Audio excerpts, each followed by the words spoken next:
Good everything. Good everything. Wow. Wow. Yeah. I know. Who did you have that went over in Vietnam, Prof? My uncle Peter. Wow. Yeah, my first cousins. Yeah. First cousins, my father's brother's sons. None of them came back the same. No, my uncle Peter, one of the most brilliant people.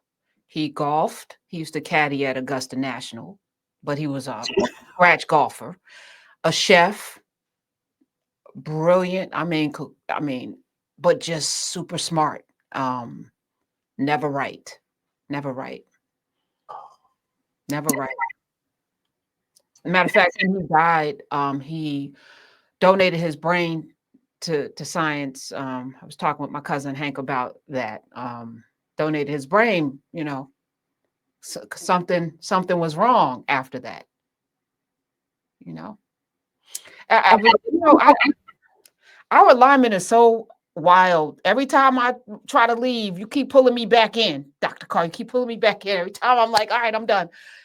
But I was today preparing for my Monday show because that's we put prep in. We actually Yeah. we build shows.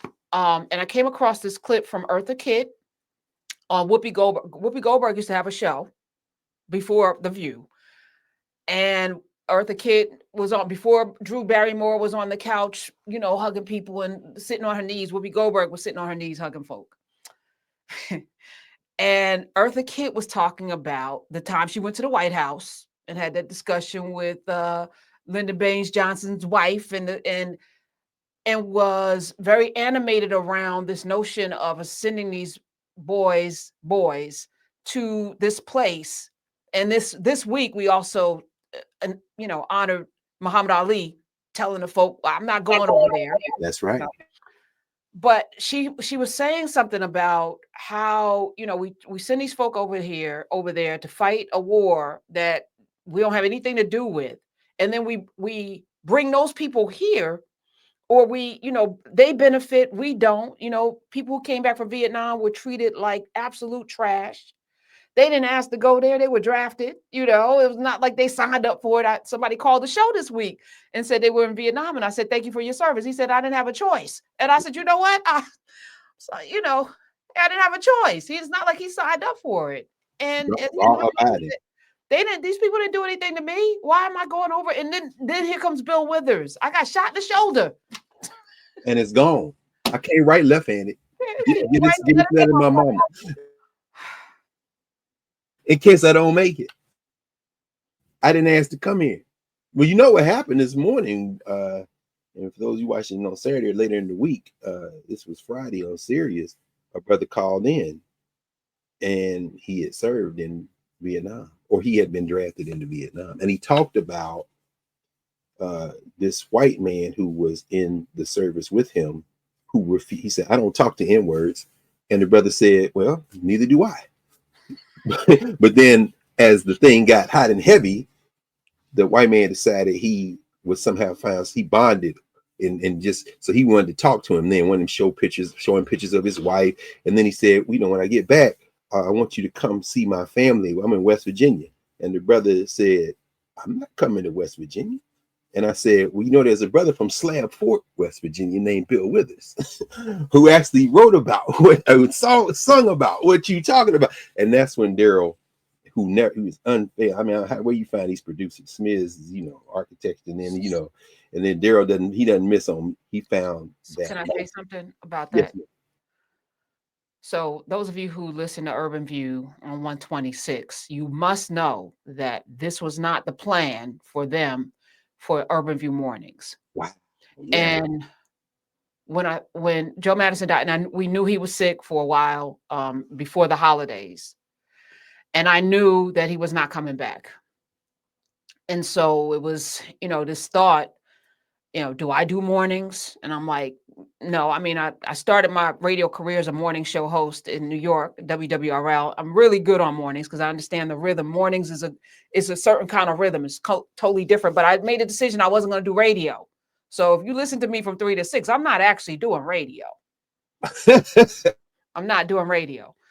But the morning show is radio. You know, you have to, there's the breaks, and you know, you have to mix in some, you know, light stuff, and it's a lot because people are going, starting their day, and you need to start them with a joke. It's like caffeine. It's like the caffeine, the verbal version of caffeine. But just the way the system is there, those producers that you have would not have, you know, if they had brought in, let's say, somebody, I'm not going to name names, but there were names thrown around. Sure. They're coming in with their own team. And for me, if we're going to honor the legacy of Joe Madison made sure Daryl was going to always have a job. He was part of their family. And so if I'm going to honor Joe Madison, I have to make sure that his people are taken care of. Shauna Renee is on them airwaves. Wow. We have to, when we get in positions, we have to make sure we preserve the legacy of the folk. Otherwise, what's the point? What's the point, right? When I'm not doing radio, so let me just say that. Yeah. But we're going to do radio. We're going to honor the legacy of Joe Madison, but we're also going to take care of his people. And you said Daryl's value is not, you can't see it on paper because he may miss a break, or he may do something, but there's an institutional knowledge that man has that is, you can't put a 20-something-year-old because that's what because they think everybody's interchangeable. Oh, it's just a board op. He's not just a board op. No, not nearly. No. It's so funny. Daryl's ear and my ear are the same ear.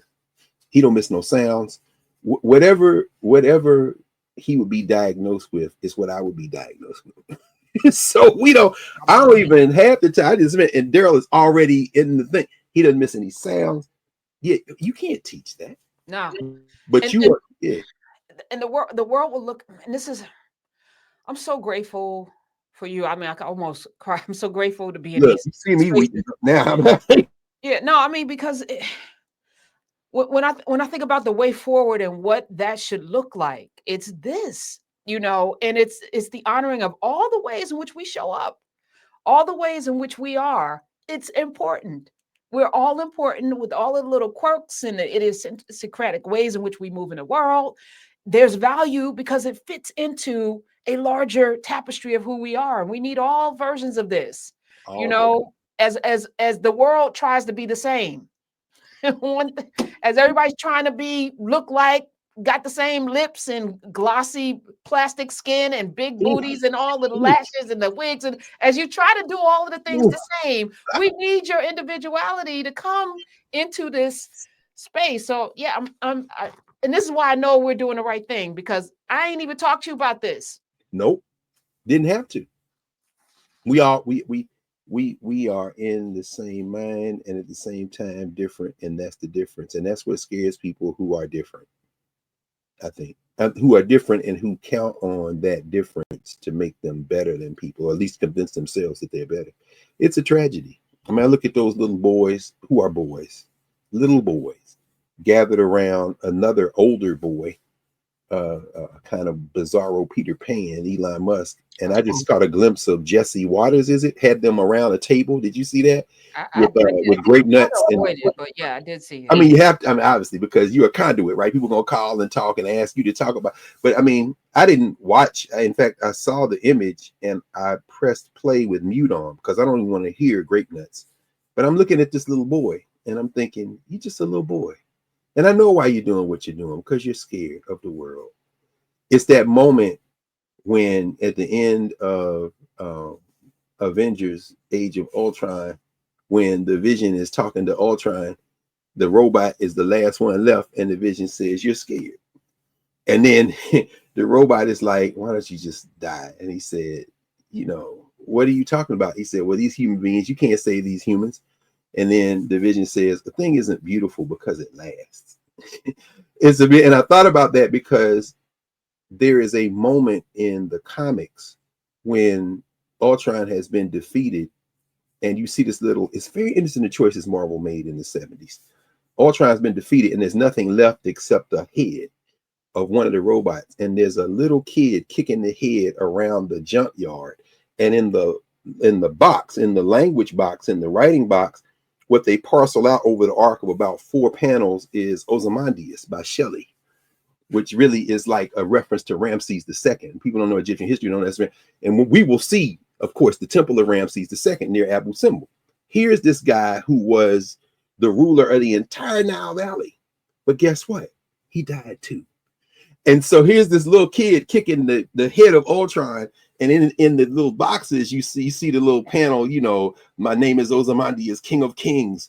And he look on my works, ye mighty in despair. And the little boy is just kicking the head. And then he picks up the head and the eyes start to glow. And you realize, oh man, Ultron's still alive. Then the little boy pulls on the ear and there's this little short and the head is inert now. He destroyed the head. The little boy is black. It's very interesting to see how Marvel plays. So when you see the movie, if you don't know the comic, you don't realize that confrontation has happened before in the comics. And it's the black kid that ultimately neutralizes Ultron, who's supposed to take over the whole. And I'm thinking, y'all was playing games in like 1972. What y'all doing? No, we set the table for X-Men. No question. You know, because of our resistance to the nonsense. We set the table. We gave them the blueprint. We sparked the ideas. We did that. And did it again. And we'll do it again. For Wesley Snipes to give birth to the Marvel Cinematic Universe, at least in part with Blade. And now for people to line up to go see Thunderbolts this weekend, or Tom Cruise, who said my trailers were put in front of Ryan Coogler because he getting ready to bring everybody back to the theaters. Ryan Coogler is doing what you couldn't do with. Now, walk me through this though, because people are complaining on social media they can't get the IMAX 70mm. You seem to have got the cheat code. People trying to go to New York. I mean, what's the story? No, I projected out. Yeah, you did. Once I saw, oh, this may be going away, I went and bought tickets, whole rows. So I'm going to be giving away tickets today on my radio show. Yeah. Oh my God. Yeah. This is the love. And I saw, and then you put out, and then I signed too, the petition to bring it to Clarksdale, the home, of course, of Lerone Bennett Jr. And I'm like, what? I mean, where is this going, Professor Hunter? Where do you, I mean, I guess it don't have to go anywhere really, but where has it gone to date? Well, two things. First of all, we have to stay ready because where it's going is where we've been driving it. You and I over the last, you know, this criminal enterprise is on its last breath, which means it's very dangerous. You know, I'm seeing people getting hemmed up by the police are activated in ways that which we only imagined before. It's probably going to get worse. Things are going to get a little worse before they get better, but we got to be prepared for that too, because we know that means you are you're done. You know, when people boop, boop, boop, people get that last breath, last breath, and they say, oh, you may recover. You know, it happened with my dad. He's in hospice. And he's got that 1 or 2 good days. And you're like, oh, this may turn around. No, that's just that one last little breath. And it looks like everything's going to be okay. We could play cards again. And then the next week he's out of here. Right. So this is that. You know, I don't know whether it's going to be a year or several months, whatever, but it's on its way out, which means we have to be more vigilant than ever. This is not the time to relax. Stay ready. Let's go. Let's go. So this is where it's headed. And also there's an awakening. I feel globally. I saw in New York City, people were in the streets in Times Square in support of Traore. I was like, in New York City at Times Square, they're like, keep your hands off my president. I was like, what is happening? Something's happening. And Bricks is like, oh, India, you want to F around? Okay. Oh, you want to play with, okay. It's so it's a lot going on. It is a lot going on. And you're right, that BRICS summit, which received next to no coverage in the United States, as we know. And then when it did get coverage, they were trying to harp on what they didn't agree on, or they didn't come up with a unifying statement at the end. No, they sent a statement out. What they stuck on was a couple of small things. And India, of course, is a bit distracted with Pakistan. They getting ready. They said they're gonna stop sharing the river with Pakistan, and both them sides got nuclear weapons. So this is a real moment. But don't mistake that for exactly what you said. This is the dying gasp of white supremacy in Europe and the United States. And if whiteness is going to survive as in any form, it's going to have to defang itself of a great deal of that intolerance. And maybe it looks like Canada. Maybe it looks like an enlightened European Union that stops harping on its illusion of shared identity. But the place it doesn't look like is this place. And unfortunately, for those who want to hold on to that myth, they feel it all slipping away. And you're right. This is the rallying point, but it's fairly tepid rallying point though, wouldn't you say? In the sense that the saber rattling now, you're allowing people who are completely unhinged to have voice. You've abandoned any notion of the rule of law. You got a man walking through public housing in the middle of the night, sitting on his toilet or eating Big Macs or whatever, blurting out on social media that he's going to take Harvard's tax exempt status, meaning he not only doesn't understand how the law works, he doesn't care. And you letting him do it. And then you're reporting it as if that's going to happen. But I guess what I'm saying is that not only have they overplayed their hands, they are striking a rock. People are in the streets.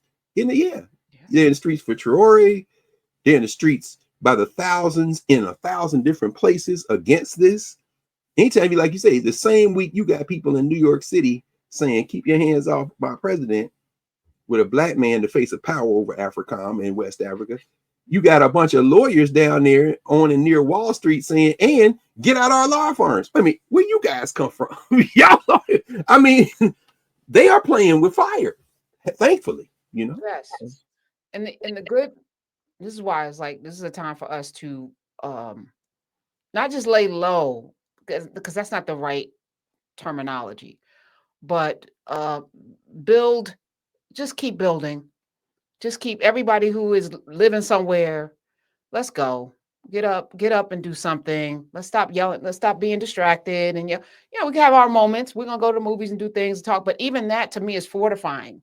It's fortifying. Let's stay in community. And if people aren't willing to be in community, then they don't get to be in community. That's fine. That's fine. Because most people aren't going to come anyway. That's the other thing we need to reconcile with. No. It's unpopular. Muhammad Ali lost everything. He was called everything but a child of God.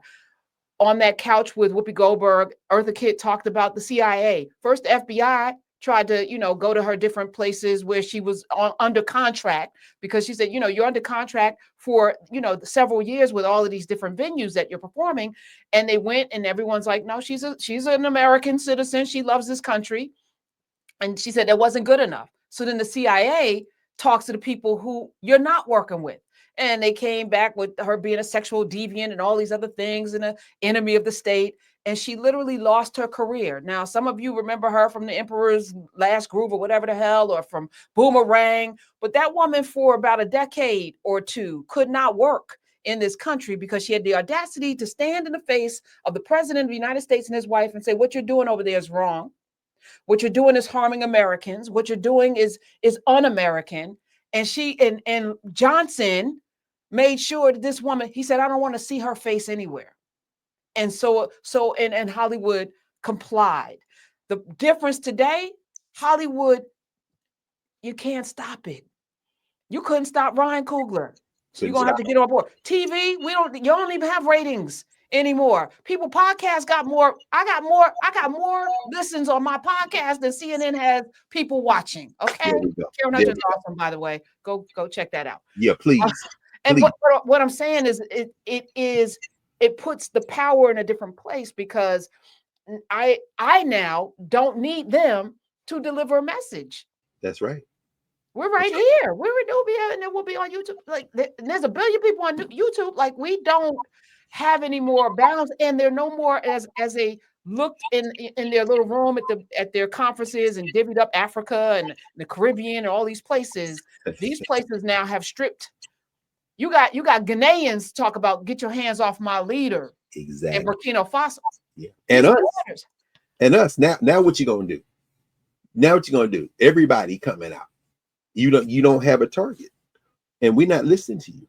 You're making a very important point. You're right. We stay what we're doing. We keep doing what we're doing, and we make progress. And we're not following executive orders. We're following ancestral orders. Like you said, you're not honoring Joe Madison alone. You're saying, okay, these are the ancestral instructions. And in that vein, when we do that, we are assured. We know where it's going. We know where we've been before. And we're going to take as many people with us as want to come. And there will be some who come reluctantly at first. And like that white man that talked to the brother, eventually they're going to be human. And at that point, it's up to you to decide how you want to handle this. But you know, we're not going to be stupid. That's going to be a bit of a challenge.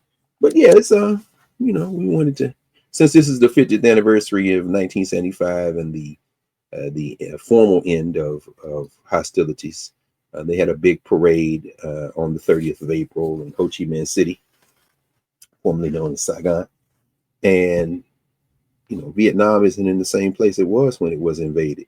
And the brother was talking on the radio about how when these Africans from the United States got there and they saw all these children of African descent, mixed African and Asian descent, Vietnamese descent, they said, well, who are the African people? We just getting here.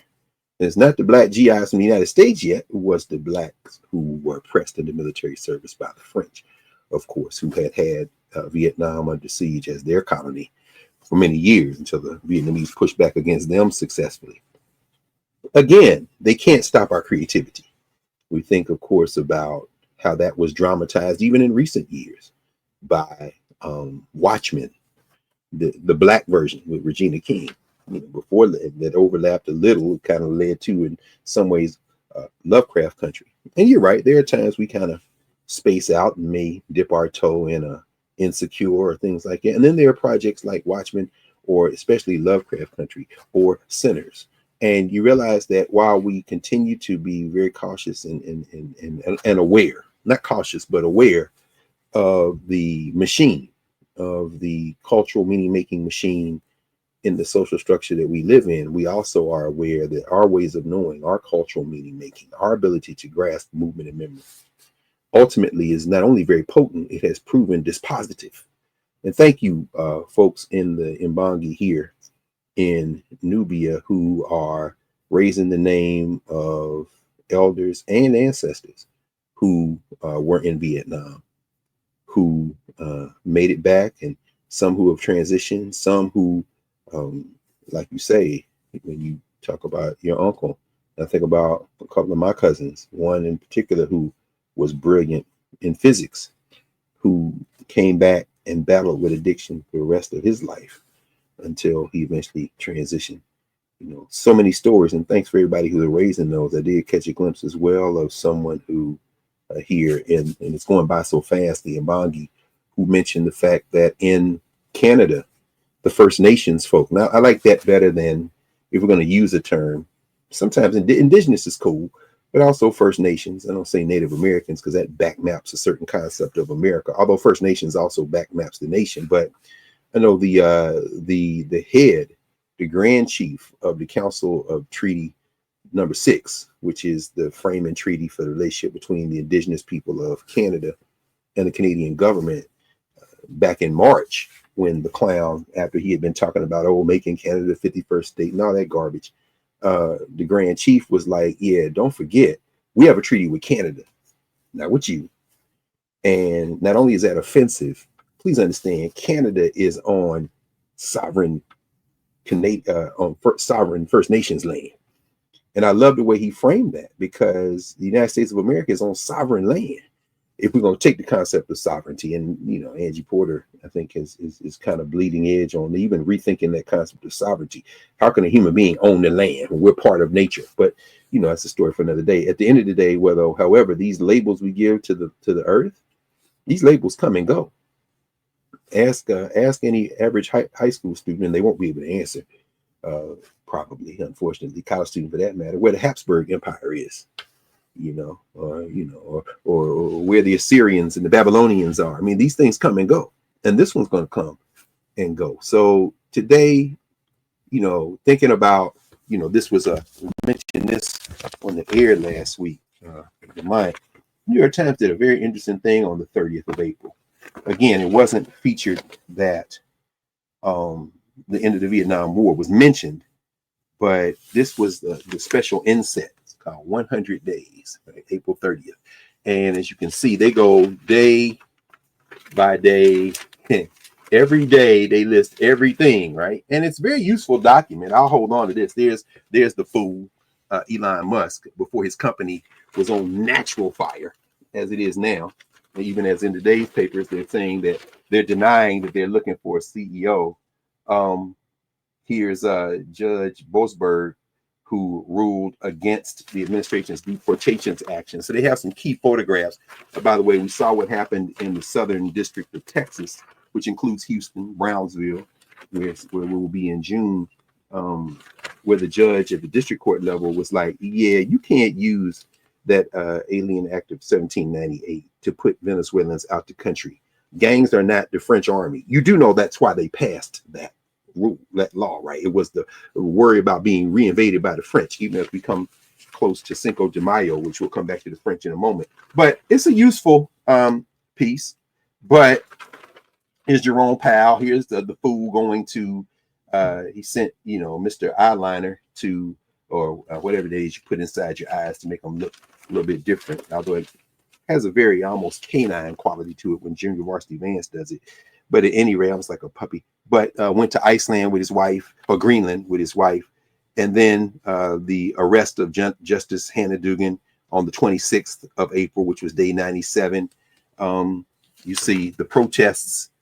That was the protests on day 97 there when they arrested a judge in Wisconsin. So those kind of things are all before us. But that first 100 days, in some ways, it was like the early rounds, metaphorically, of Ali Foreman. After Ali is unbanned, after he escapes very narrowly because of a Supreme Court decision that didn't get to the essence of the issue, but kind of skirted it and let him off on or the equivalent of a technicality.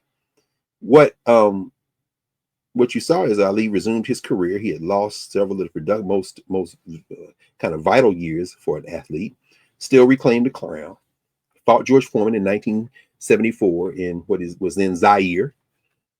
The name changed from Congo by Mobutu Sese Seko, a stooge of the CIA and the Belgians who came in power after betraying his one-time friend Patrice Lumumba, as we see outlined in Soundtrack to a Coup d'etat, the film, among other places. But Ali, fighting George Foreman, recently made transition in 1974 before the end of the Vietnam War. Bill Withers is actually there for the concert, along with Celia Cruz and James Brown, and we've talked about that before.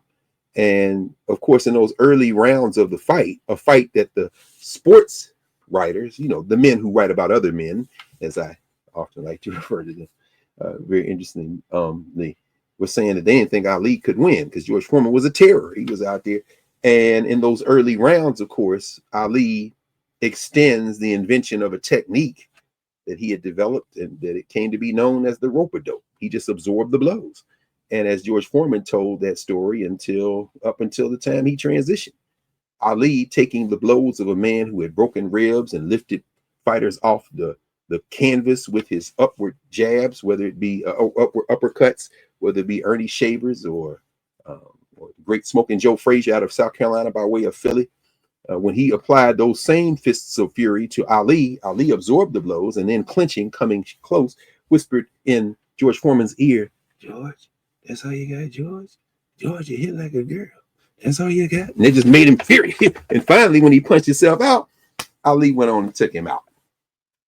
Well, I think we're in the early stages of the rope-a-dope. We were in the early stages for the first 100 days, except Donald Trump and Elon Musk and Howard Lutnick and the Secretary of Commerce and Doug Burnham over at Interior and Grape Nuts and all the little musk rats and the king of porcelain Lutnick, who's out here just talking crazy. Those people don't hit nearly as hard as George Foreman hit Muhammad Ali.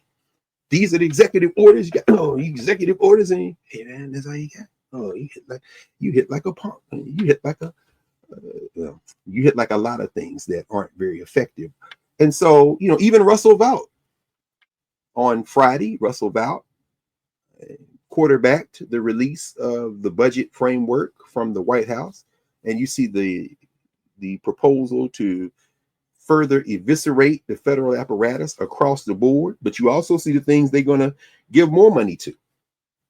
The insane Secretary of Health and Human Services, Robert Francis Kennedy Jr., his Make America Healthy Again, MAHA, which has been written about extensively over the arc of the last 6 months. I saw a big article in New York Magazine about 3-4 months ago that actually outlines how crazy this guy is. You also see billions proposed for Elon Musk, creating something called the Golden Dome, not the Iron Dome, like Israel trying to prevent missiles from coming, but the Golden Dome. And they're making up stuff. But by the billions, they want to take your tax money away from everything from Title I and Meals on Wheels, all that stuff, Pell Grants, you name it, across the board, healthcare, research, National Institutes of Health, cuts all across the board. They want to give their money to Elon Musk so he can keep propping up his fantasies. But, Russell Vought, the quarterback of Project 2025, now over Office of Management and Budget for the second time. In the first Trump administration, the second Trump administration, here's your budget bill. Hey, man, that's all you got. We're in the early rounds, but the first 100 days are over. We want to talk now about the next 100 days. Because while they're giving out executive orders, we're following ancestral orders. And so in following ancestral orders, we're realizing that, there are plans that you have, and then there are plans that we have. There's a Christian version of this in the Christian Bible. There's a Muslim version of this in the Quran, the Muslim Quran. And the first time I heard it was from the Muslims, and not only just Muslims generally, but from members of the Nation of Islam that once said, Brother Craig, man plans and Allah plans, but Allah is the greatest of planners. No question about it. So while you throwing your executive orders, we got ancestral orders. I'm especially grateful to continue, as you say, Prav, on this journey with everyone. And in the specific vein at this moment in time and space for being able to apply this Africana framework in the way it was designed to be used by everybody, not by academics, who are talking to each other and jockeying for tenure and position. No, to use with everybody to help us study, to re-engage our long memory and apply the lessons learned over the arc of that long memory to the challenges of today. Thanks again to the conversation we've been having about sinners. This is a movie. It's a popular movie. It also has the benefit of being a piece of cultural meaning making that transcends the regular kind of movies. So when we read the social structure reviews, we certainly see it categorized as a horror film and not quite a horror film. And they're trying to stuff it into genre. But what it is really a piece of Africana cultural meaning making that is tapping into movement and memory. Our brother Mike did a hell of a job in Contraband Camp of breaking down the specific history, the immediate memory, and by immediate, I mean over the arc of the last century or so, maybe it's 150 years, of the history of Africans in Clarksdale, Mississippi, and surrounding regions.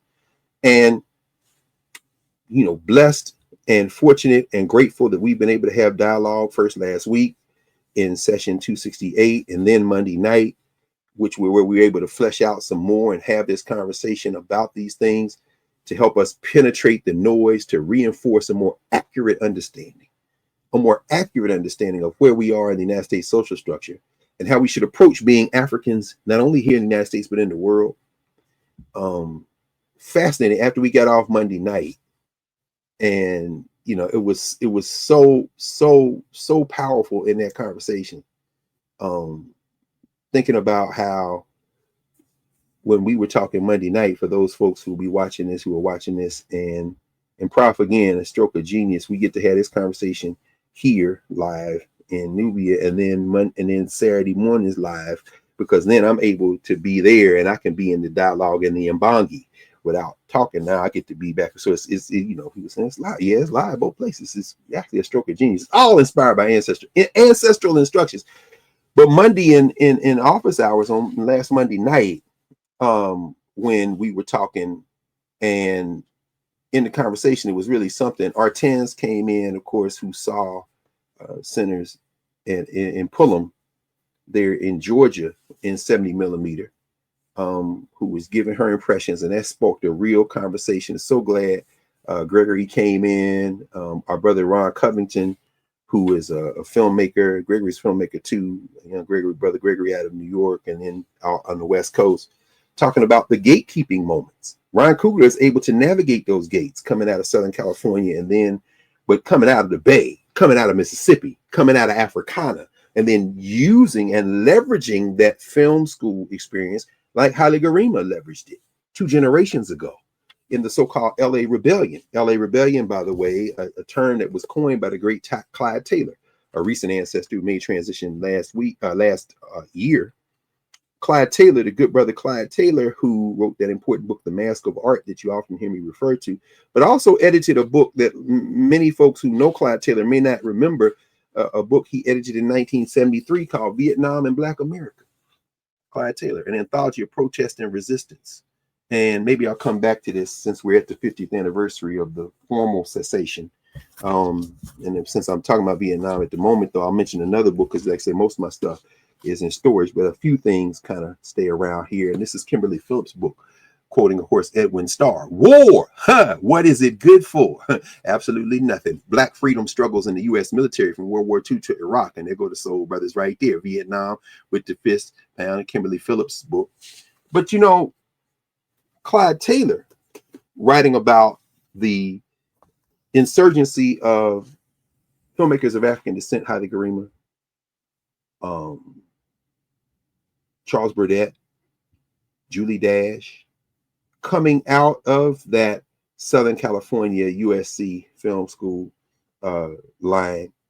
Very important to understand that those filmmakers never conformed to Hollywood.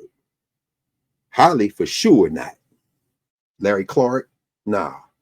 Charles Burdett, Julie Dash, perhaps a little closer in terms of box office release films, but never at the compromise of their value. In many ways, what you see in Ryan Coogler is a child of that direct genealogy. I'm leveraging this for something else. I'm in this institution with it on the periphery. I'm bringing who I am into the space, and I'm not going to leave who I am. And so, you know, having that conversation on Monday night with Artens and Gregory and Ron, and then at the end, of course, Brother Dale coming in from the West Coast to remind us of what did take place, as you referred to, Prof, those protests around the world, including all over the United States, as the AFRICOM commander, good brother, just following orders, I suppose, as General Russell Honore tried to remind us of a little bit this week on Sirius and Urban View Mornings. But hey, General Honore, he can only go so far with it, right? Because the world is now saying, leave Captain Traore alone. You know, whatever mistakes he's making or isn't making, really, we're not using the same barometer because you people got so much blood on your hands. And by you people, I mean you heads of state. We wouldn't be having this conversation in English if not for the greatest mass murderers, sustained mass murderers in world history. And that would be the Europeans. And it ain't even a close second in the history of the world that we know about. So as all that's developing, it was very interesting to have that conversation on Monday night. And it evoked some other things. As I got off, it was really vibrant. It was resonating with me because we got to extend some of the metaphors. A couple I wanted to mention. You know, the first thing we said this Monday night in terms of sinners, and then we'll keep moving. You know, the obvious one was the one we should have opened with last week, and that's the Ibeji out of Yoruba, the twins. That twin metaphor, and then I went back and looked at some more interviews, and I see it right there, the twins, the Ibeji, right? Michael B. Jordan is playing these twins, and there's a lot of significance to that. And thank you, Dr. Courtney Wilkerson, for extending that and tying that West African, that Yoruba concept of cultural meaning, making what it means to be a twin to the Kemetic concept, which is very powerful. And in the intervening time between then and now, we started the 41st Association for the Study of Classical African Civilizations Conference, the ASCAC conference. And there was even more conversation about, and Angie Porter brought this up, about really what we can see as a metaphor of twinage. You know, a statue that we will see in the Nile Valley, in the Egyptian Museum in Cairo, and now the Grand Egyptian Museum in Giza, which, you know, you see Ramses III, this pharaoh, this Perwa, and on one side you see Heru or Horus, and on the other side you see Setek, his uncle. And in each of them, you have the twin powers. For Heru, you have this heroic notion, this notion of leadership through service and humility and doing the right thing at all times and being very generous in spirit. And then on the other side, you see Setek, his uncle, the brother of Osiris, talk about twins again. And you see the whole concept of right through might, the military force, Setek, the name Seti coming into the new kingdom. This idea, where the Europeans might try to put that as in terms of good and evil and say, Set, that's Satan. No, here y'all go again. Everything exists in all of us. This is a point that Artens made on Monday night. That everything exists in all of us. So we should have started with Ibeji, which would have been, but we get to clean things up. And I did mention, of course, Buddy Guy. And I asked Artens, I said, why do you think at a moment, and this is a moment that, again, we've been avoiding narrative revelations, what people could call spoiler alerts. And we've stayed away from narrative reveals, but there are moments to pay very close attention to. Pay very close attention to the sign of the physical imprints on the cheek of Buddy Guy. Buddy Guy, a living blues musician who is represented symbolically in the film. And it looked very much, as I said on Monday night, like the marks that I have seen many times on friends of mine, particularly Nigerian friends, particularly Yoruba friends. Think about, if you look at Yoruba statuary, or not just Yoruba statuary, Fon statuary, Igbo statuary, but particularly Yoruba statuary, where you see the marks, the rites of passage marks. And one of my dearest elders, the former dean of the College of Arts and Sciences, a brilliant philosopher of Yoruba philosophy, in a week where I want to acknowledge and ring the bell for Valentin Mudimbe, the Congolese philosopher who made transition about a week and a half, 2 weeks ago. But this brother, who still walks the earth, very, very dear brother, Shegun Badageshin has those marks that he received as a child through his initiation process into adulthood. And you're going to see those marks in sinners.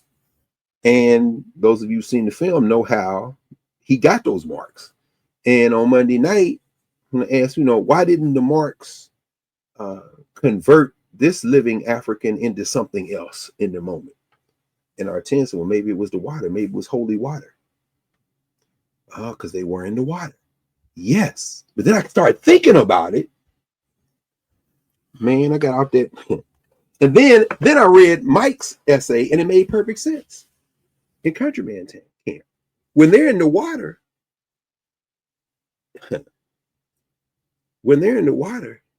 is it any old water? What rivers run through that space? Go back to Brother Jones, Matthew Jones. In the Mississippi River, Lord, Lord, Lord, Lord, in the Mississippi River, Lord, Lord, Lord, Chuck Neblett. Oh, well, in the Mississippi River, well, you can count them one by one. It could be your son, count them two by two. It could be me or you, count them three by three. Do you want to see, count them four by four? And they go on and say, well, you can count them 5 by 5 with their hands tied. Count. They keep on going. In the Mississippi River are our ancestors who have been lynched, who have been killed. And then Matthew Jones writes the line, and they're singing that line, in the Yazoo River, count them, and in the Tallahatchie River. They start naming the rivers. The Tallahatchees were Emmett Till. Tallahatchie River is where Emmett Till was, talking this week with the good brother and elder Reverend Dr. Amos C. Brown, a son of Mississippi, Jackson, Mississippi, who was the pastor at Third Baptist Church in San Francisco. Kamala Harris is pastor. And shout out to Kamala Harris for giving a hell of a 15, 16-minute speech this week, engendering a sense of resistance. Talking with Reverend Dr. Brown this week on Urban View Mornings about the fact that they called him from the National Museum of African American History and Culture and told him that they wanted to return to him 2 items that he had put on loan there. One being the Bible, his father's Bible out of Jackson, Mississippi, that he carried when he marched with Dr. King, because Amos Brown was one of his jegnas was Martin King. Another of his jegnas was Buck Benny, Benjamin Elijah Mage. Another of his jegnas in this journey have been, well, many of his jegnas coming out of Morehouse. He went to Morehouse College. He's now in his late 80s. Says he's retiring, gonna be a pastor emeritus, but we know black women can't spell retired. It just means freeze him up, do some other stuff. But in listening to him and talking with him, he said, when I saw the pictures of Emmett Till, his body, as he'd been pulled out of that Tallahatchie River, and there he was in his funeral home in Chicago, he said, when I saw those pictures, I ran the 3 blocks from my house to the office of Medgar Wiley Evers, another of his jegnas. When Brown said, I wanted to know, what could I do? What needs to be done? And Evers fortified me, put that steel in my spine. Ancestral instructions. Ancestral, not executive orders, ancestral orders. So in this next 100 days, we can contemplate drawing from the momentum of our memory to apply what comes next, because we have survived the worst of the tiny blows of the fake George Foremans known as Donald Trump and Elon Musk. That's all you got, Elon. You hit like a girl. You hit like a muskrat. You hit like a grape nut. Anyway, and that's all you got. Okay, well, if that's all you got, then that's fine. But the point is this. Reverend Dr. Brown said, I carried my daddy's Bible into those confrontations, and the hymns that I had memorized as a child, I carried those when I worked with Dr. King. That's one of the 2 books that are at the National Museum of African American History and Culture. The other book I know very well. I can see where it has been in that museum. That other book is A History of the Negro Race from Africa to America by George Washington Williams.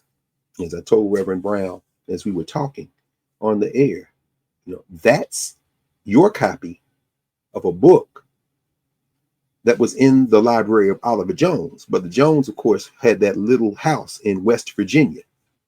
That house where Carter Woodson would come out that coal mine in what is now West Virginia and wash up and read from that book and the newspapers that were subscribed to by Oliver Jones and the brothers who worked in those coal mines, many of whom could not read or write the English language well, but who had deputized Carter Woodson to read to them from those pages, where they would then learn the history and learn the current events and debate, and then send him out to do more research. That's the book.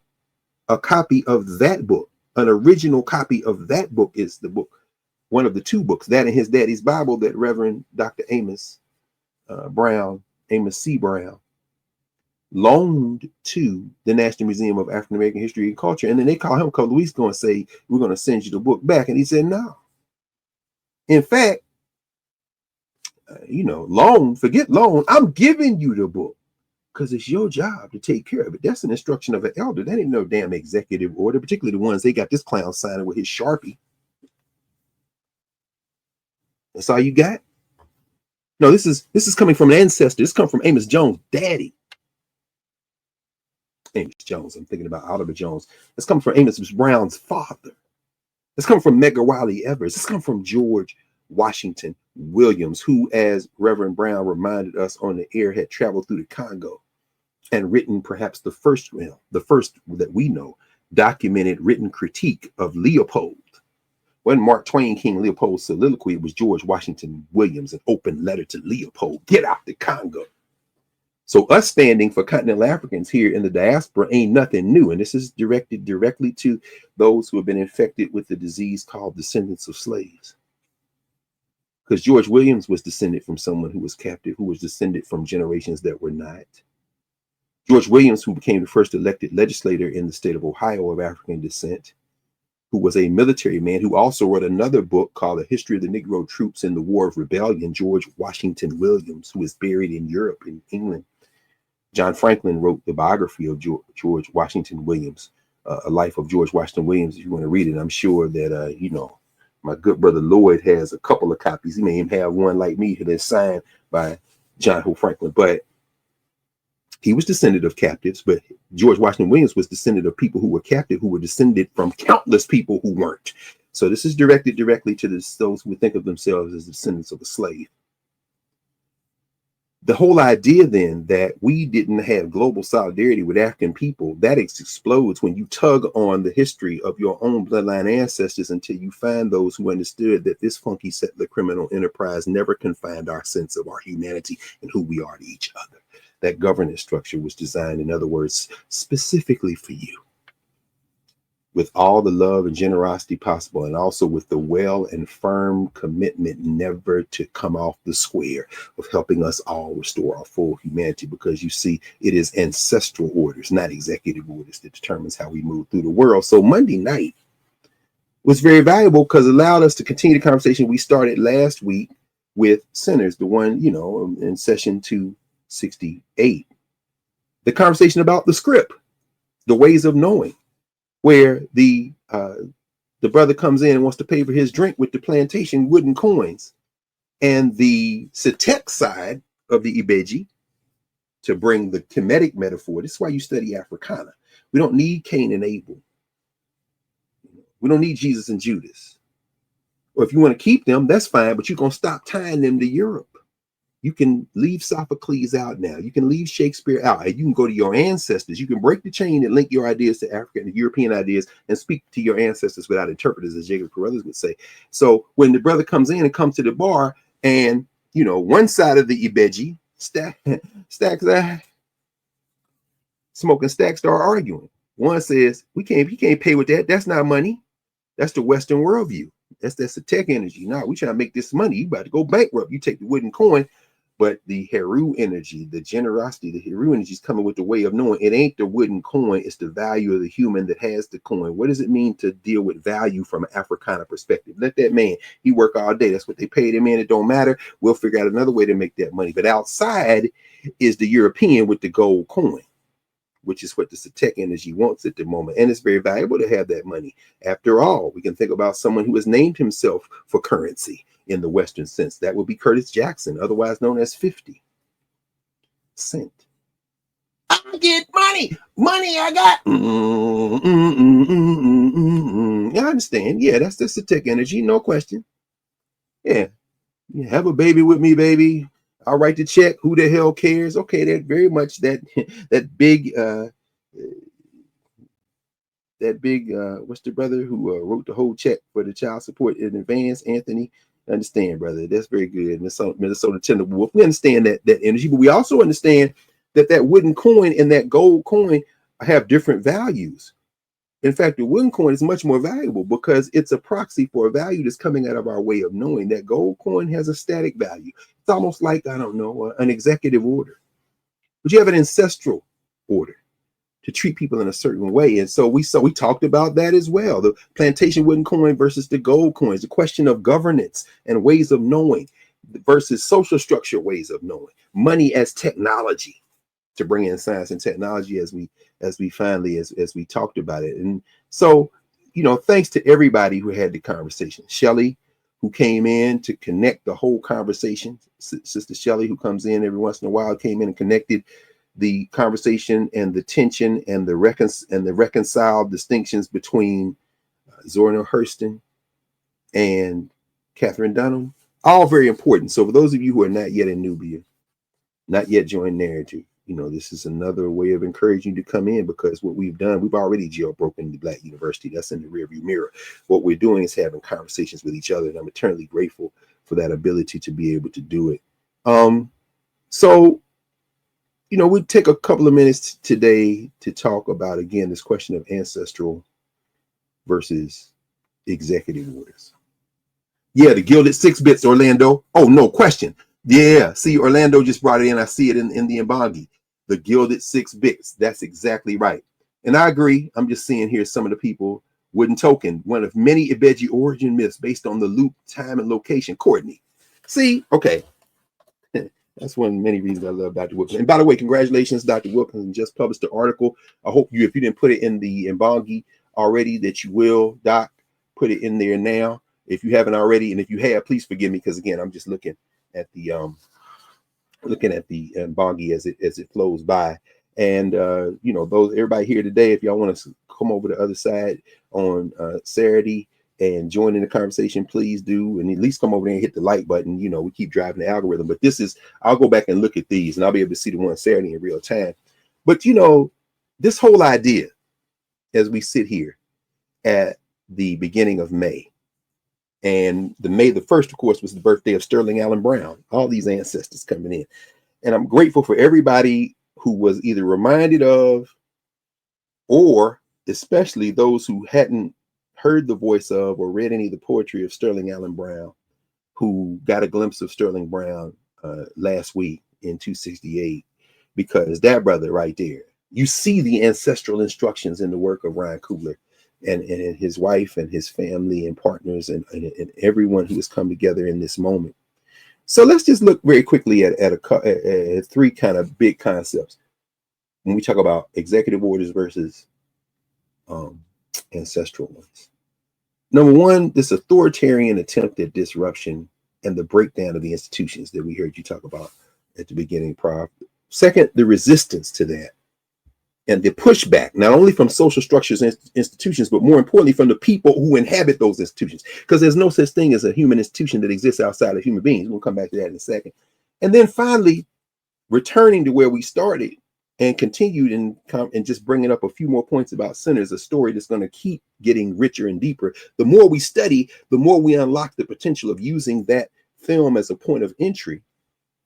And let me be very clear. There's a reason why Haile Gerima, who writes, he and his wife Shrikiana, who writes in Sankofa, a narrative about resistance on a plantation and the Maroons and everyone else around Sankofa, but then ends the film as this sister is returning to the ancestor, begins the film and ends the film in West Africa. And then as the sister is transcending these material conditions of the social structure that has held her captive temporarily, he starts in the present, goes back to the plantation, comes back to the present, and then goes all the way back to Kemet with the close-up as he is zooming in from the air. This is before drones, so these Negroes in an airplane to Abu Simbel, where we will be with Ramses. That's Sankofa. Fast forward to Sinners, and I'm saying, you getting there. You already situated a kind of Afrofuturist Kemet with the gesture toward Black Panther, which, of course, my brother Ta-Nehisi Coates, and before him, of course, Reginald Hudlin had connected to Kemet very specifically. So, you know, as we are freeing ourselves of the shackle of this tiny ass string of the age of Europe with their fake histories and their attempts to rob us of our history, even as they stand on our shoulders, that's all you got. That's all you got, Shakespeare. Oh, that's all you got, Bacon. That's all you got, Gabino. Oh, that's all you got, Montesquieu. That's all you got, Josiah Knight. That's all you got. Okay, enough. Pap. Okay, let's go. You're on the canvas. It's over. You wasn't even George Foreman. But the point is this. As we see, the more we learn, the more we deepen. So there's third of the three, the first being authoritarian attempts at disruption and institutional breakdown, the second being resistance, an institutional pushback, human pushback. The third of the three for today, cultural counter narratives and governance formations. We're gonna go back to where we started and continue. So let me do this very quickly. You know, early on, we've been talking about this, just mentioning this 100 days. I don't need to spend a whole lot of time on it. The early Trump presidency launched an aggressive campaign against institutional norms. And the policies and the rhetorical, the vomit that you'll see in all these pages here is about theocracy. We saw theocracy on display again this week. Man put together a religious council. We saw Paula White, who I have no criticism of Paula White. She's a joke. Whatever she's praying to, I'm not praying to. We don't really have anything in common except I'm her grandfather. And she forgot, walked out of Africa, got trapped up there, adapted, and the rest is just a big errand. You should never have left the continent. But at any rate, it's all good. It ain't on her, it's on her ancestors. But the point is that she there singing, Amazing Grace. How did y'all get Alveda King? How y'all get AD's daughter? You just consistently stand there with that stuff. And here's Dr. Phil on the commission. Here's the Archbishop of New York, Dolan, on the commission. And they had one Jewish guy, everybody else Christian. That's not interfaith. Ain't no Muslims, ain't no E5. But we understand why you don't want even no Mormons, Church of Latter-day Saints, which Dr. Brown was talking about today, by the way. Amos Brown. He's writing about that, which is very interesting. I'm like, man, you free him up from these everyday duties. He getting ready to. And that, in some ways, the way writing sometimes I think, and certainly the way I'm pursuing it, not by immediate design. Maybe this was subconscious. I've spent my entire life, I've written. You can't be a tenured professor in the academy without writing at a research institution. But I haven't written nearly as much as I thought I would have written by now, but I've spent almost all my time in human conversation and contact and conversation. And now pivoting to writing. And I think that is probably the way, in terms of a testament type of writing, that's best. And so in a minute, I'll talk more about the next 100 days, and not the first 100 days of Donald Trump. That would be executive orders. I'm talking about the next 100 days, which for us be ancestral orders, because I'm talking about May, June, and July before we go to Kemet. As the Muslims would say, inshallah, this is the period where we really intensify the work we are able to do. We have done what we had to do, to quote Melvin Tolson and James Farmer Sr. by way of Forrest Whitaker and Denzel Washington in the film The Great Debaters, based on two real life figures, the heroic Melvin Tolson and the heroic James Farmer Sr. We do what we have to do what we want to do. And now what we want to do and what we have to do converge, because the next 100 days are spent in deeper dialogue and real community grounded dialogue and writing. But in that process, early in the Trump presidency, there's this aggressive campaign against institutional norms. There's an attempt to create theocracy. You know, the theocracy being created or attempted to be created. You've got these inscriptions of these rules, this kind of narrow theocracy in this religious council with these names which should make anybody blush. The white nationalist fascism, you know, trying to lock people up who are citizens, to deport people. The latest garbage being, you want to send now people to Rwanda and Libya. Of course, we can thank Hillary Clinton and her boss, Barack Obama, for the killing that led to ultimately the execution of Muammar Gaddafi in Libya. And now you want to make them a nice parking place for these human beings you want to traffic outside the United States. And Rwanda.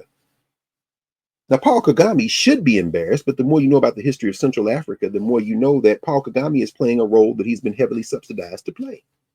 If you see the film, Soundtrack to a Coup d'etat, and I pulled out a bunch of the books as we went to talk about them. There's a very good book called Spies in the Congo by the same Susan Williams who wrote White Malice. I'm looking at Spies of the Congo over there. I'm not going to get up and get it because this wasn't what I'm going to talk about today. But, you know, the idea that the uranium-235 that was put into the weapons that killed everybody at Hiroshima and Nagasaki, that Charles Loeb, as we've talked about, Professor Hunter, continues to highlight, the brother writing for the Cleveland Collin Post, named before the New York Times or any white media named it, because he was a scientist in addition to being a journalist.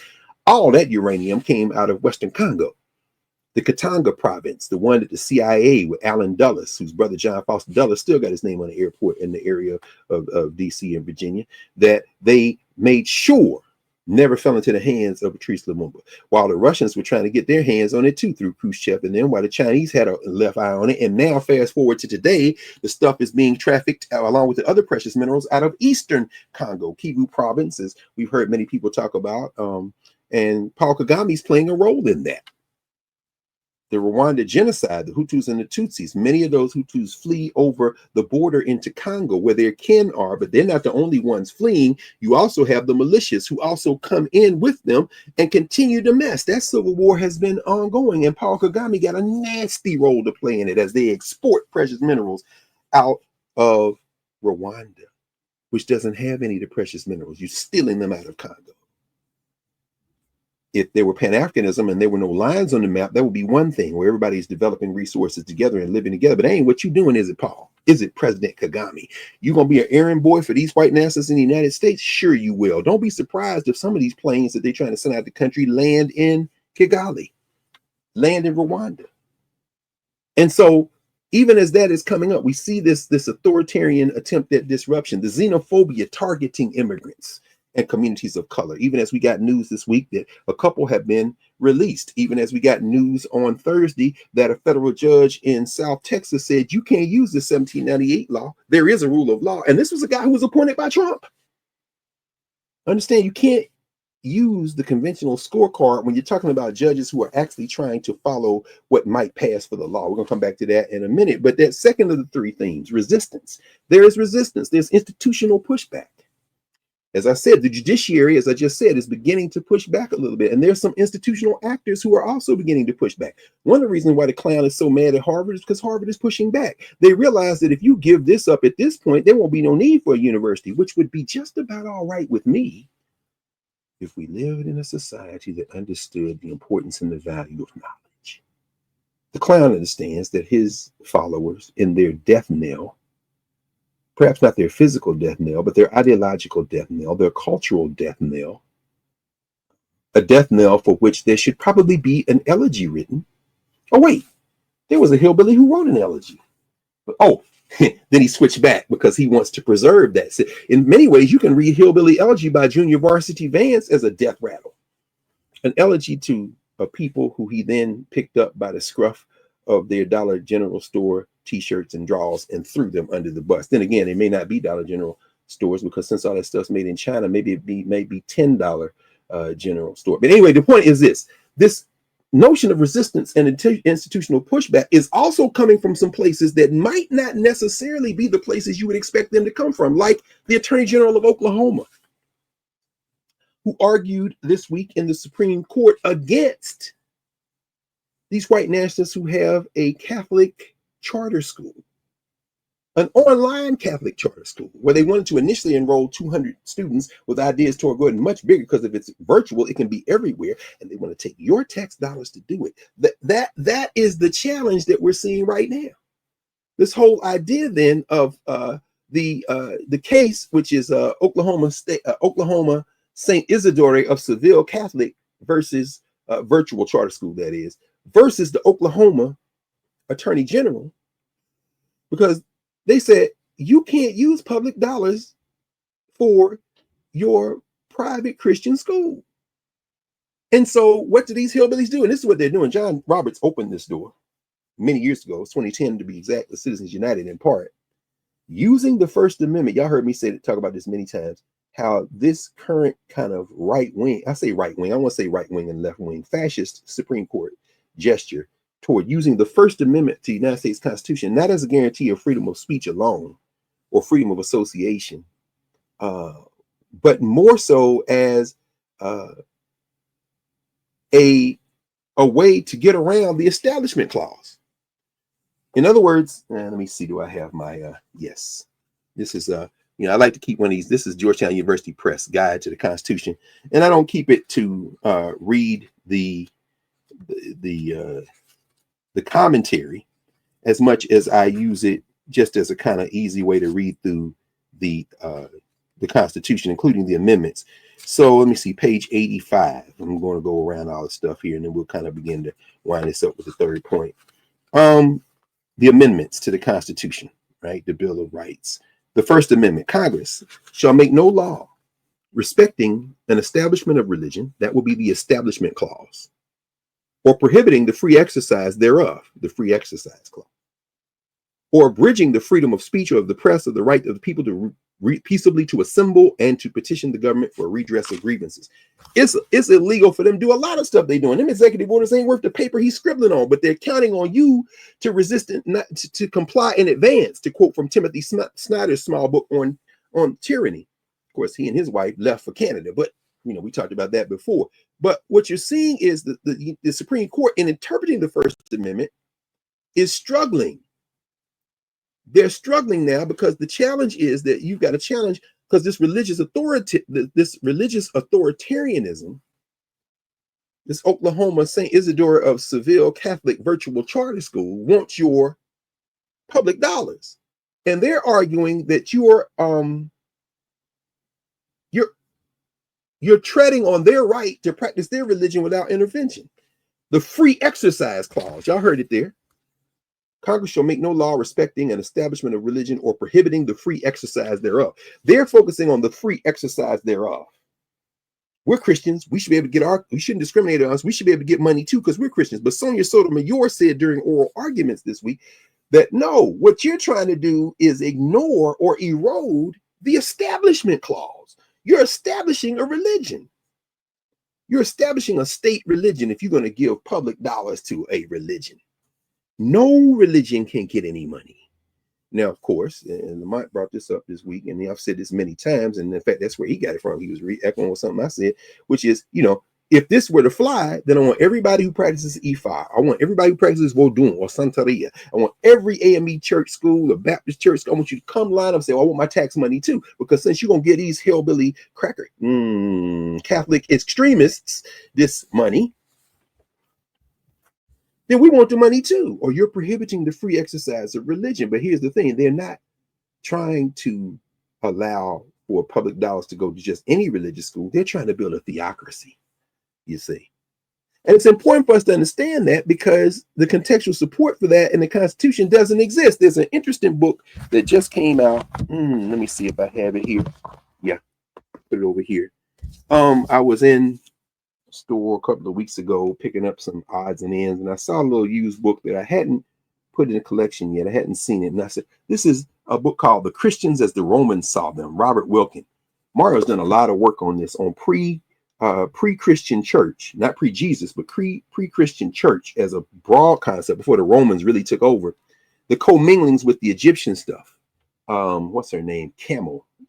Kamil is her last name. First name, Jill Camel. It's written a lot, Kimil. When we go to Kemet, you'll see a lot of her books, but you can get them here. American University in Egypt, their press in Cairo, and here you can get the books on how you see in the early Roman catacombs, you'll see Heru and you see Jesus hand in hand. Like, what the hell just happened? You can't disabuse people of the thing they were believing before you try to put Christianity on them as the state religion. Well, this book, and I'm only starting to read Robert Wilkin, it's interesting to see all these things that predated Christianity get folded into Christianity, like Easter eggs and stuff like that. So, I mean, it's very interesting. The Christians as the Romans saw them. But when I'm pairing it at this moment with another book by Paula Fredrickson that I just got my hands on. It came out late last year, called Ancient Christianities, the First 500 Years. She's covering a lot of the same ground this is covering, but they're like 40 years apart. So the idea then that what we call Christianity is a contrivance of the state shouldn't be anything that upsets people. So you look at Junior Varsity Vance, when you look at Donald Trump, who don't give a damn about nothing, but is sitting in the Rose Garden looking like he's sick to his stomach as they putting their hands on him on Thursday singing, Amazing Grace, and I'll Be the King is playing, and here go all these other people who would just as soon show up in a black and white photograph of a lynching, because remember, the Klan were Christians and so were the Nazis, at least that's what they would call themselves. They want to use the apparatus of the state to push this fascism. Gilead, as Margaret Atwood might write in the Handmaid's Tale, or you can just watch the Hulu series if you want to do the shorthand. But the point is this, and really not scare the S out of yourself. But can the Constitution support that? Absolutely, it can if you can get the right judges, which is what Sonia Sotomayor was saying this week. But U.S. constitutional law has been built to mediate relationships between and that's not even the book I was going to get. The book I was going to get, I'm about to show you, is the U.S. Constitution is not built to mediate relationships between the state, federal government, the state broadly as the concept of the state, and groups, just states and individuals.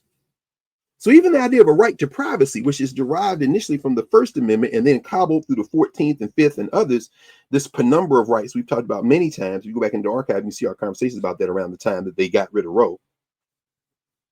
The idea then is that there is a 9th Amendment to the Constitution. It's very interesting because the 9th Amendment to the Constitution, let me see if I can find it quickly. The 9th Amendment. The 9th Amendment reads as follows.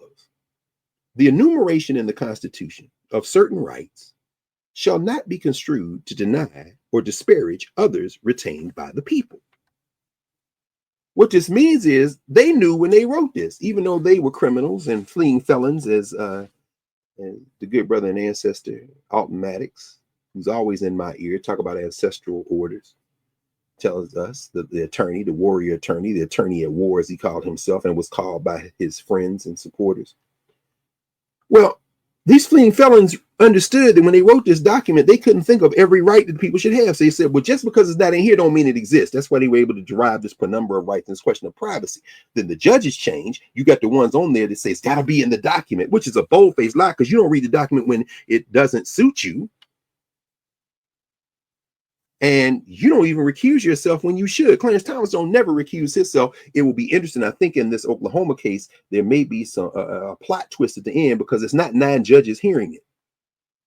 There are only 8, because Amy Comey Barrett, another good Catholic, recused herself because of her relationships with those involved with this case. So therefore, she recused herself. So it's 8.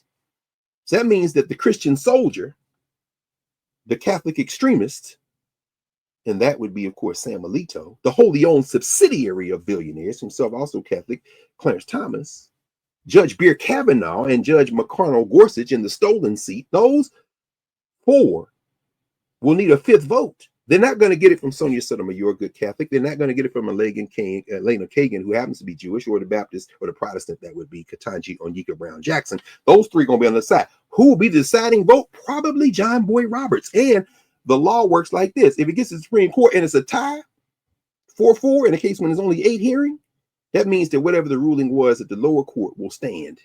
That means they will not decide this on the substance. That's mean they will have to bring another case. And trust me, the billionaires are lined up to bring another case, because they still want to get your tax money for their theocracy. But in that process, the 9th Amendment is saying that, just because we've enumerated these rights in the constitutions, it should not be construed to deny or disparage others retained by the people. Well, the question is, who is the people? And this is a brand new book by Lawrence Rosen. Lawrence Rosen's book. I just got my hands on this book like about a week ago. It's called The Rights of Groups, Understanding Community in the Eyes of the Law. Rosen makes this point. He says there is no group protection in the Constitution, in the document. It's the state and it's you as an individual. That's what we're always talking about, my rights, my rights, my rights, my rights. Well, Rosen is like, that's important, but couldn't you have group rights? It will be very interesting. He gives an original reading of that 9th Amendment. And what he argues is that there should be a constitutional consideration for group protections and how you could apply them to decisions arising before the Supreme Court. Now, before anybody says, wait a minute, there are group protections, understand those are read into the Constitution by judges. The famous footnote 4, Caroline Products case in the 1930s, the whole idea of discrete and insular minorities like blacks. The idea through legislation of protections for women.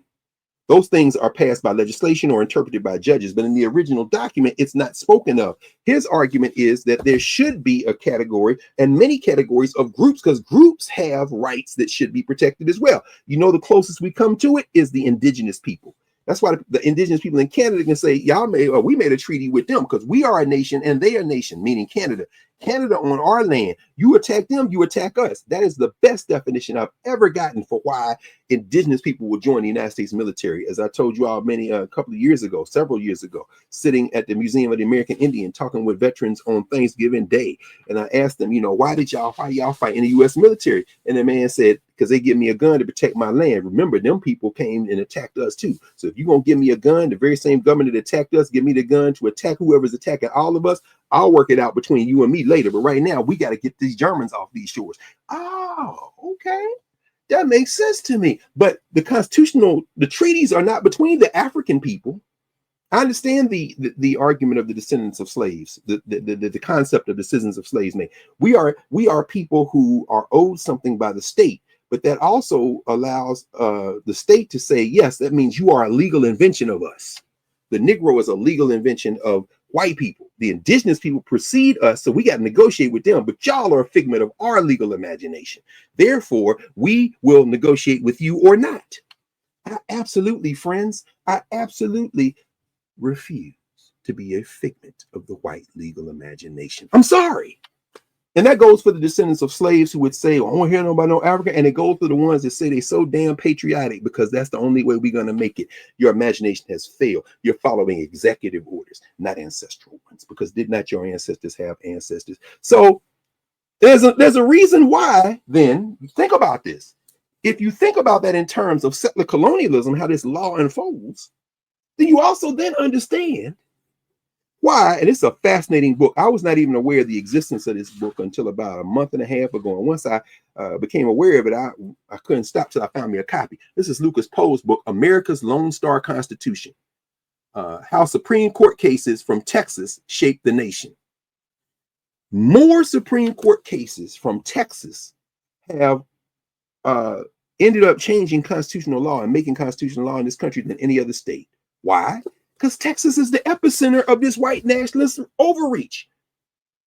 I was reminded this week, Ms. Iannelli reminded me, herself a practicing lawyer there in Texas. And if you haven't seen the series that she's doing with Brother Adesoje and Ghana, the whole on revolutionary women, I think they're doing Tony K. Bombara this week. You're missing a thing. But even her Monday conversation that she has that's posted on YouTube, Rethinking Freedom, very important. But she was reminding me that, you know, Greg Abbott and them in Texas, and by the way, the vice the vice governor of Texas is on this religious extremist commission with Dr. Phil and them that Trump just set up.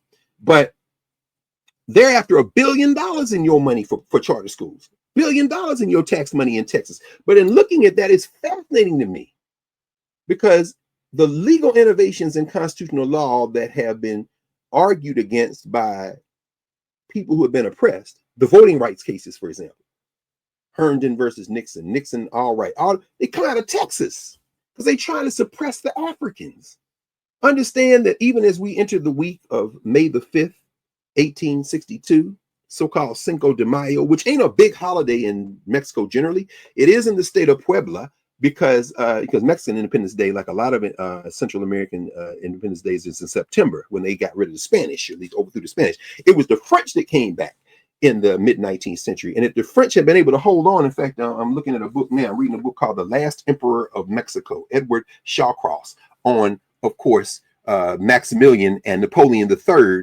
And in this book, they talk about Cinco de Mayo, when the French were trying to beat up the Mexicans and take it. And guess who was waiting on the other side of the border? And all you got to do to read an African version of that, if I can pull it quickly and remind everybody of it, is, of course, the counter-revolution of 1836, Texas slavery and Jim Crow and the roots of U.S. fascism by my man Gerald Horne. He writes about that quite eloquently, is that if the French had defeated the Mexicans on the 5th of May, 1862, the Confederates were waiting to lean upon that to help reinstate captivity, formal enslavement in Mexico, and extend the Confederacy through Mexico. But the Mexicans beat the French that day. Doesn't mean that they ultimately triumphed in the short term because they came back, captured Mexico City. But in that moment, they stopped them, and which is why in the state of Puebla on the 5th of May, it ain't about free tacos and damn tequila. It's about independence.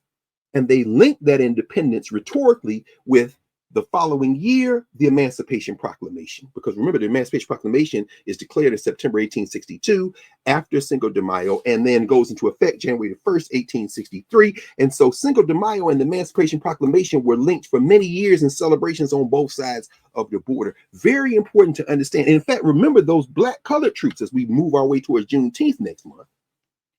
They're the majority that sail into Galveston Bay, as we've talked about many times with General Granger, and then they go themselves into Texas. In fact, there is a rewrite of, I don't see it. It's this big old telephone size book. I don't know when I'm going to get to this, but I'll have to look for it another day.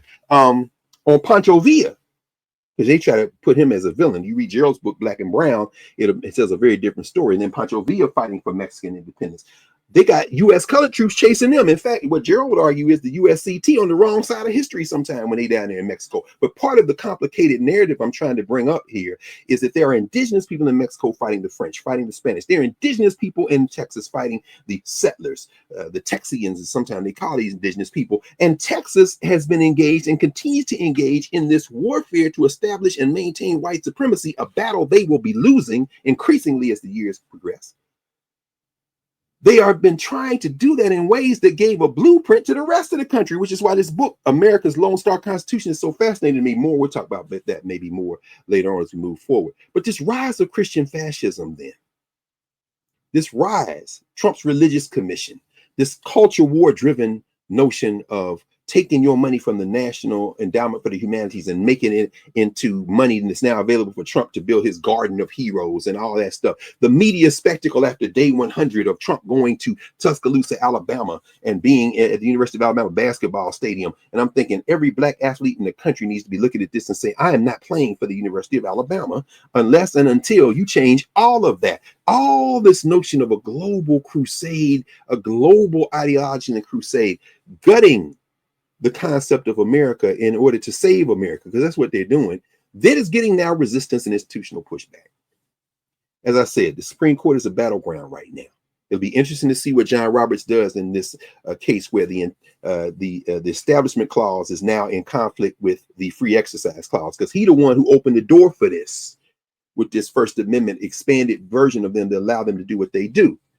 The resistance, whether it be these rallies on May Day, thousands of people all over the country, they're demonstrating organized resilience.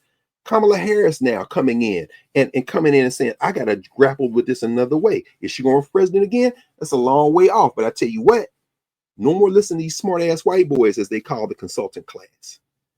You know, you didn't have to tie yourself to Joe Biden. Maybe you did pragmatically in the short term, but if you're going to be somebody different, now's the time to begin to establish your bona fides.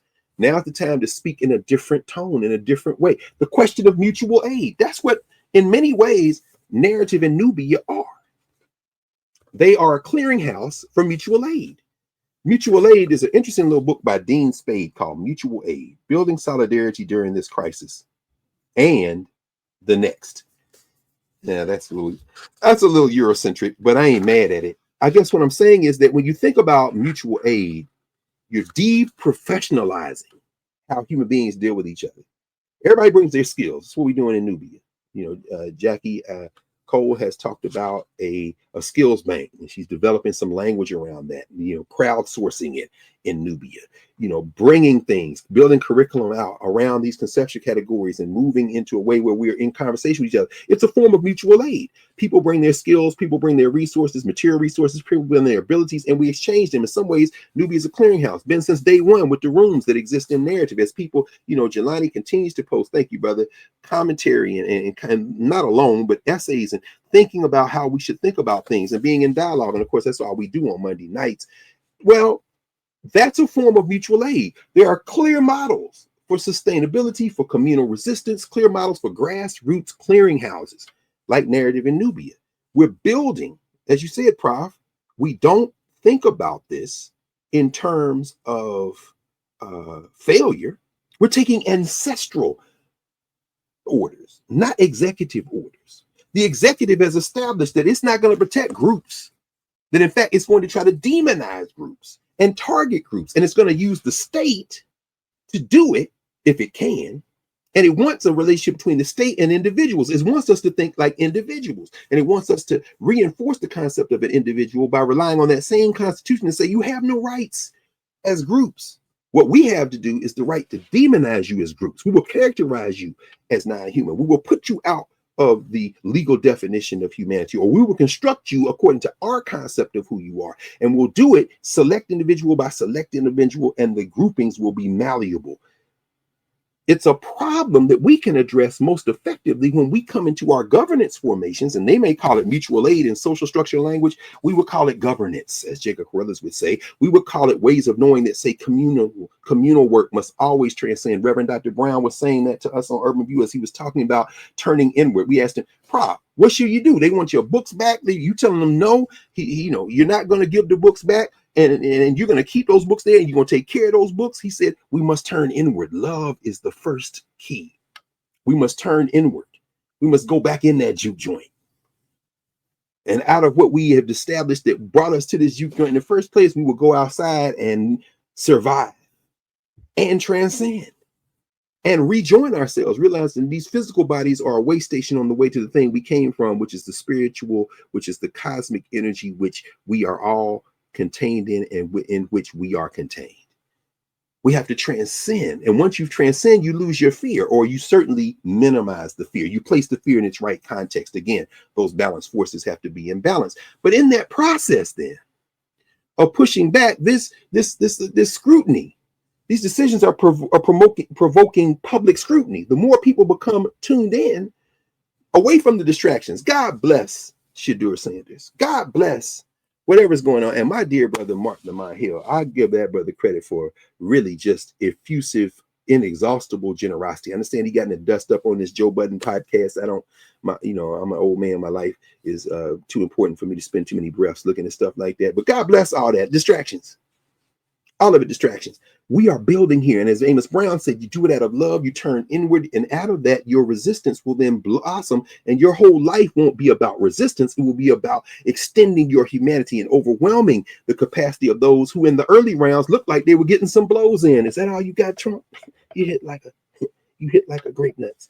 The third and final movement in this, having spent some time today addressing this question of authoritarian attempted disruption and institutional breakdown, addressing the concept of resistance and institutional pushback, drawing on the momentum of memory, drawing on that ancestral instructions, drawing on those ancestral orders, not executive orders. Finally, out of those ancestral orders, we are developing these culture narratives, these exercises in movement and memory.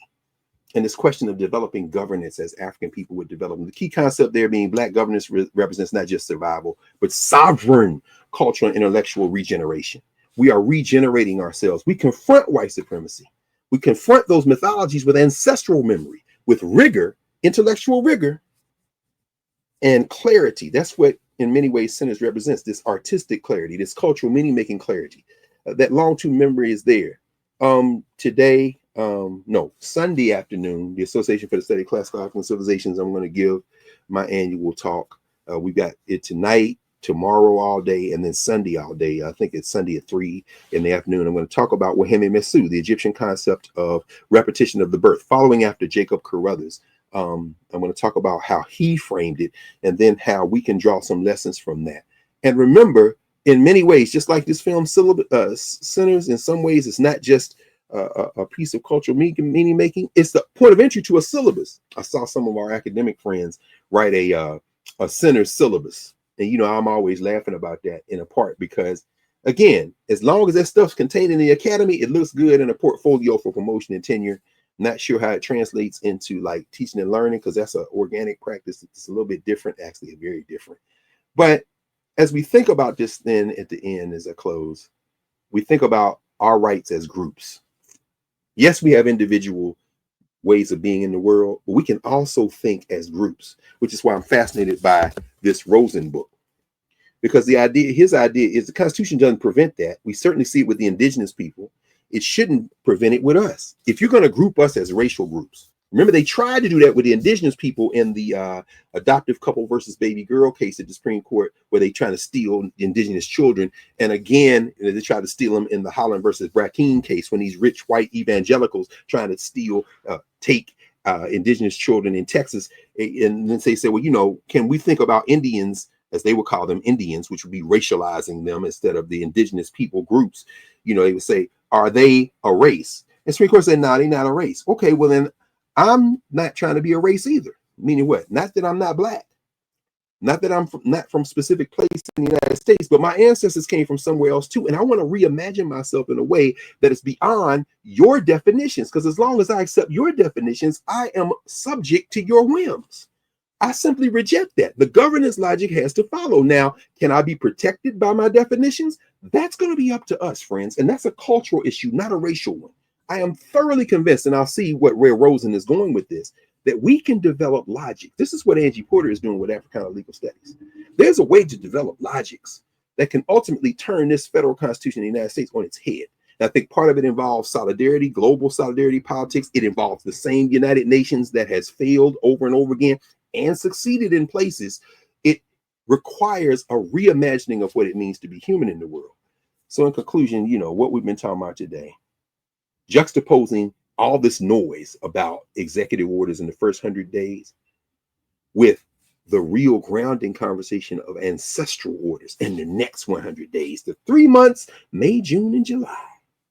We're going to enter a cycle now where, just like those people in Centers, offers not just survival, but a blueprint for our governance formations rooted in ancestral legacy, in resistance to fascism, and reimagining self-determination beyond the constraints of this white settler state or any other state that would try to oppress us.